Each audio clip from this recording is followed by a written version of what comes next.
Thank you. Yes. Let me add my thanks to each of you for this outstanding seminar so far today. I'm Bobby Miles, and your mic may be. Okay. Can you hear me okay now? We can now. Can now. I'm Bobby Miles, and we have a company that services the IT sector. We're located in Chicopee, Massachusetts. My question is to all of you, and you can take it in whatever order you like, but primarily, David, you spoke about $30 billion being allocated for small businesses through the President's programs. How is the $30 billion being allocated? And Steve and Chip, maybe you can talk about your portion of that $30 billion and what you plan to do with it, and how you plan to distribute those funds to companies like us sitting around this table, and so we can have access to that capital and grow our business. Yeah, that money is going to be placed into community banks and small banks around the country. The banks have their right to go to the Treasury and apply for that capital. They have to lend to small businesses, minority-owned businesses, women-owned businesses, and depending on the lending amount will determine the actual interest rate that they pay for the money. So if they're very aggressive in lending, they can actually get the interest rate they pay the Treasury, down to zero. Right? If they're less aggressive in lending to minority firms, it's a graduated, and then there's incentives. There are other incentives in there in terms of structuring to allow them to do that. So the idea is that there will be firms that apply for this, and we're encouraging banks to really take advantage of this opportunity. But the incentive is for them to actually lend to firms like yours, so that they can get the capital out in the market, so that you're in a position to grow your business and create jobs, and we can actually create more economic stimulus. There's a difference between that pool of capital and what we do. We have cash that we can deposit. He's got a few people he's got to go to and talk to, but at the end of the day, he's putting money into local community banks that are making a commitment to help small businesses grow, hopefully with a focus on minority-owned businesses.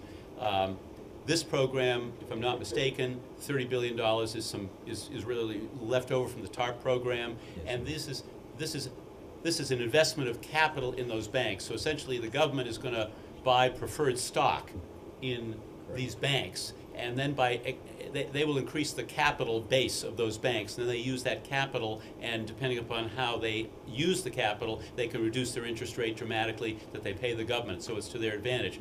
In our particular case, we're putting money out there at very low cost. In Chicopee, for example, we met with the mayor, Mike Bissonette, and Bill Wagner, the CEO of Chicopee Savings, which is the only bank that's locally owned in Chicopee, and they want the money because he wants to put more loans out there. So we're lending money at effectively, these days, round numbers, 30 basis points. In other words, it's almost zero cost capital. If Bill Wagner can take that money and loan it out to qualified small businesses like yours, and we're going to encourage him to do it in the small business sector with minority interest, minority business focus, that gets money out there quickly. So they're complementary programs and some fundamentally different. I mentioned Carlos Gonzalez and the Mass Latino Chamber of Commerce. Carlos is right here. Carlos, stand up. Carlos Gonzalez, again, running the fastest growing Chamber of Commerce in Massachusetts. His vision is to partner with the Treasury and with others in state government to create a pool of funds that can leverage growth and can create not only borrowed capital, because some companies aren't appropriate for borrowed capital, but also equity capital through various and sundry state programs that I don't oversee, but the governor oversees through a whole range of programs. So these are all complementary. None of us operate independently on our own, and that's what we do. We partner with the governor, we partner with the government through SBA, et cetera, and if we work together, and you work together with us, and we can put you in touch with, if you're a Latino business owner and you don't know Carlos, you need to know Carlos, because Carlos is developing, I think, one of the great platforms for encouraging capital formation among Latino business owners. other people in this room, and I hope when we break, whether it's for lunch or otherwise, that's going to engender the kind of conversations here that will put business cards in the hands of other people, and that's what conferences like this are all about. It's about networking and technical skills and meeting people and knowing that from this point on, you can call David, you can call me, you can call Chip, and we will return every one of your phone calls.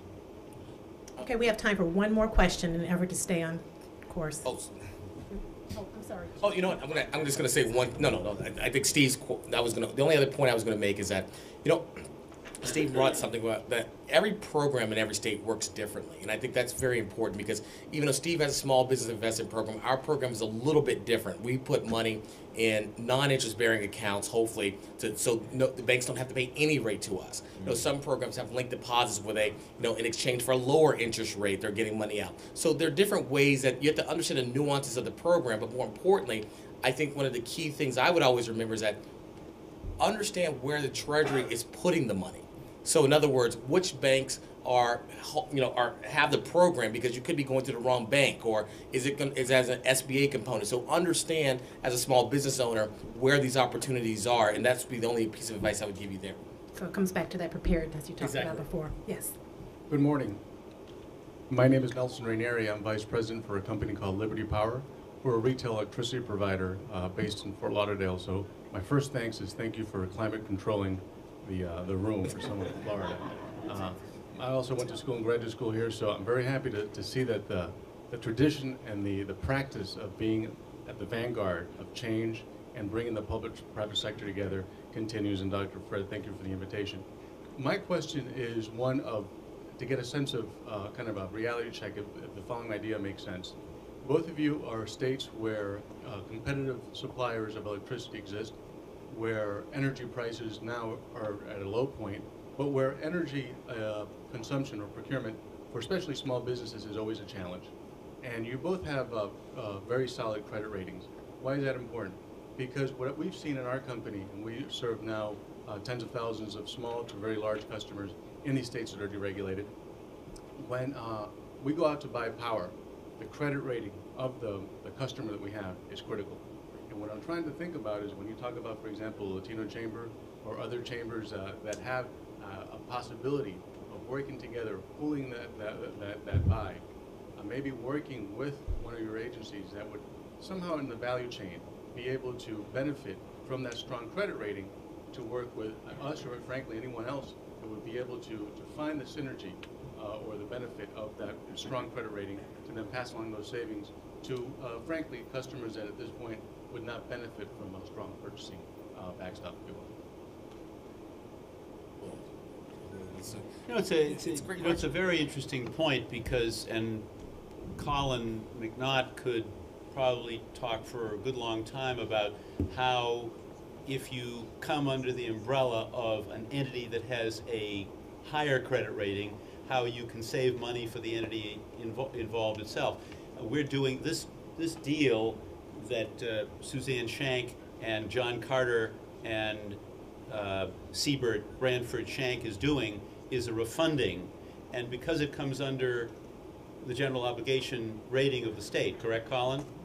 We're going to get a significant savings, and depending upon market conditions, we're going to save on an $80 million refunding somewhere between $7 and $10 million, and probably the higher end of that range, but 7 to 10 million would be a good range. That's a lot of money to save, so the principle of taking advantage, if you don't have as solid a credit rating, the ability to piggyback alongside and partner up with somebody who's got a better rating, which would enable you to get credit where you might not otherwise on your own be able to access credit, that is a basic fundamental principle that I would urge anybody in this room to consider, because that kind of coalition building around credit and seeking credit versus not getting credit, to me, is absolutely critical.